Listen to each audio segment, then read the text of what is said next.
eres mi Padre, mi Dios de amor. Gracias, Espíritu Santo de Dios. Gracias por tu presencia, Señor. Te queremos adorar, te queremos exaltar, queremos bendecir tu santo y bendito nombre. Y quiero compartir con ustedes en este día de hoy acerca del alfarero y el barro. Jeremías capítulo 18. En el nombre de Jesús, dice así la palabra de Dios. Palabra de Jehová que vino a Jeremías diciendo: levántate, vete a casa del alfarero, y allí te haré oír mis palabras. Y descendí a casa del alfarero, y he aquí que él trabajaba sobre la rueda, y la vasija de barro que él hacía se echó a perder en su mano, y volvió y la hizo otra vasija, según le pareció mejor hacerla. Entonces vino a mí palabra de Jehová diciendo: no podré yo hacer con vosotros como este alfarero, oh casa de Israel, oh Ana, oh Fran, oh tú que me estás escuchando. Déjame decirte que tú eres barro en mano del Dios alfarero. Muchas veces el barro, cuando está en la mano del alfarero y está en la rueda y se está trabajando para darle forma a ese tarro, a esa vasija, a ese vaso o a ese bote, allá en República Dominicana que hacían los botes de cemento, eso era una manera de hacer una vasija, un barro donde iba a ir una flor, donde iba a ir una mata. El barro es usado para cargar la presencia de Dios, y muchas veces en nuestro caminar nos desformamos en las manos del alfarero, y el alfarero tiene que volver nuevamente a amasar ese barro, tiene que volver nuevamente a darle la forma, porque salió con una forma totalmente diferente a lo que él quería. Inclusive cuando ve basurita y hojitas y palitos dentro del barro, empieza a sacar los palitos, la basurita. ¿Por qué? Porque él quiere que el barro esté limpio para poder trabajar en el barro, y es lo que hace Dios en nuestra vida, que muchas veces nos tiene que quebrar.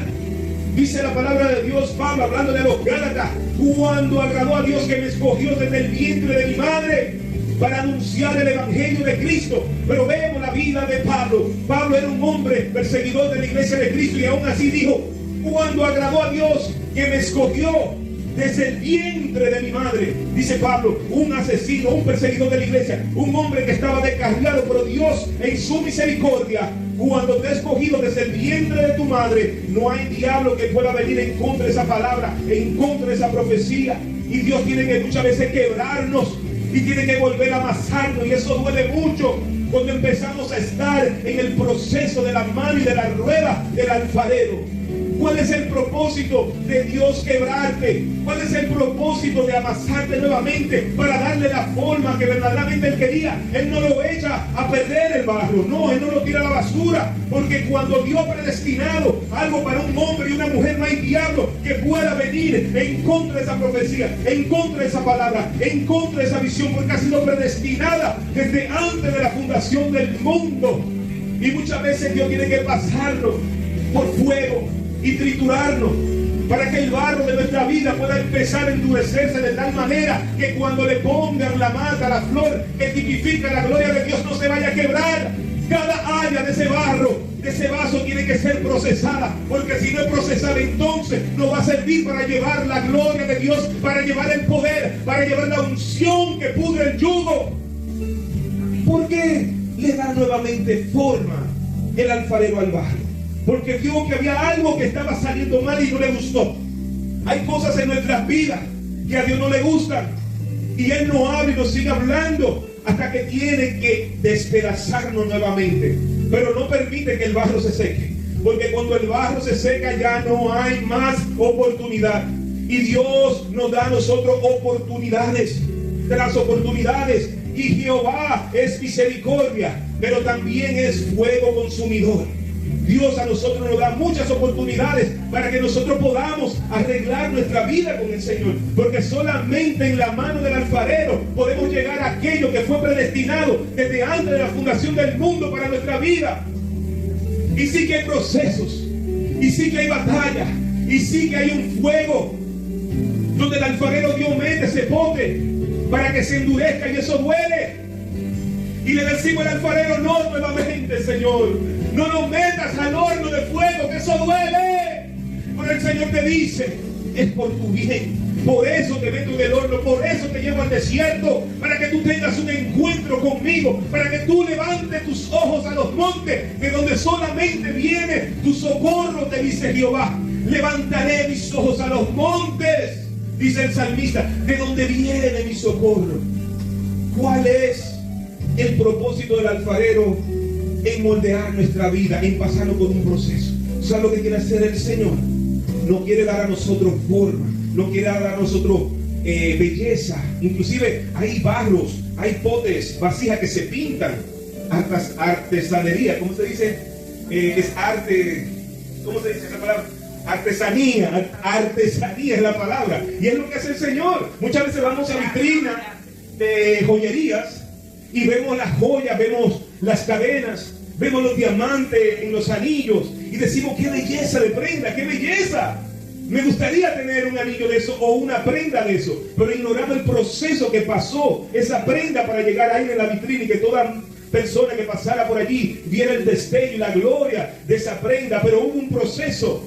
El oro fue sacado de una mina y la piedra del oro parece como muy corriente a cualquier otra piedra. Pero cuando la meten en el fuego, pero cuando la meten en el horno, pero cuando la meten en el proceso, es allí que empieza entonces a salir el fuego y el oro.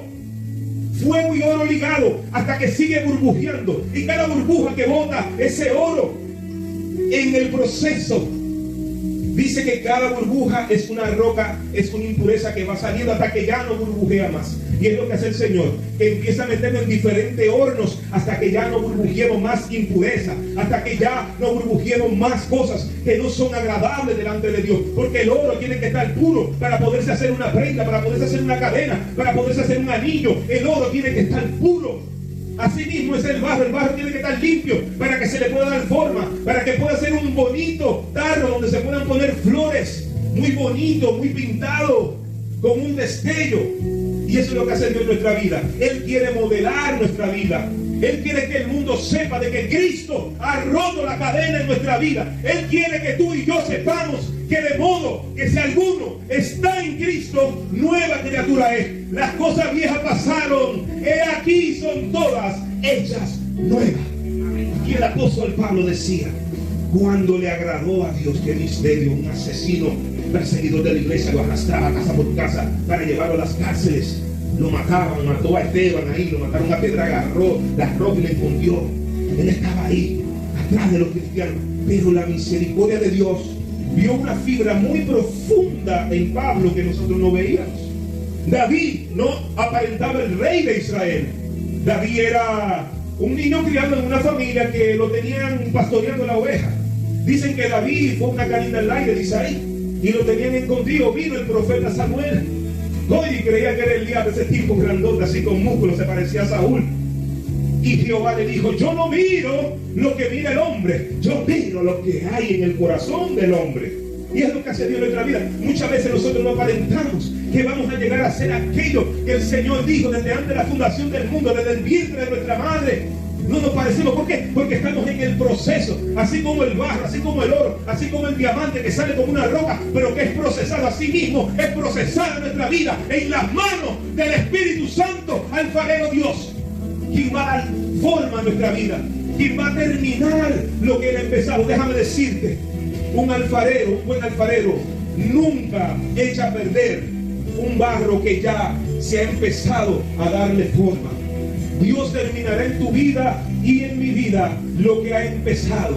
Y muchas veces no entendemos los procesos. Pablo tuvo que quedar ciego y tuvo que quedar que dependía solamente de alguien, hasta que vino Ananías, un profeta de Dios, un discípulo de Jesús, impuso las manos sobre Pablo y dice que cayeron como escamas de sus ojos y que empezó a mirar, se le abrieron los ojos. Ahora podía ver el caminar de Jesús, ahora podía ver la misericordia de Dios, ahora podía ver para qué él fue predestinado desde antes de la fundación del mundo, y era para llevar el evangelio de Jesucristo hasta el final de la tierra. Ese es el propósito. Ninguno de nosotros vivimos sin un propósito. Cada uno de nosotros hemos venido a esta vida con un propósito, con un destino, con un llamado de Dios. Y nosotros tenemos que preocuparnos de que ese llamado se lleve a cabo. Tenemos que pelear en contra de la carne. Tenemos que pelear en contra del diablo. Tenemos que pelear en contra de tantas cosas. Pero ha dicho su palabra que Él está con nosotros como poderoso gigante. Y que nada ni nadie puede venir en contra de lo que el dedo de Dios ya ha escrito para tu vida. Dice el salmista, en tu libro estaban escritas todas las cosas que luego fueron. Sí que muchas veces el Señor nos tiene que quebrar. Sí que muchas veces que el Señor nos tiene que desbaratar. Pero tú sabes por qué es el proceso. Para darte la forma que Él dio desde antes de la fundación del mundo. Y hay un testimonio poderoso aquí en esta casa. El Espíritu Santo me ha traído a traer esta palabra.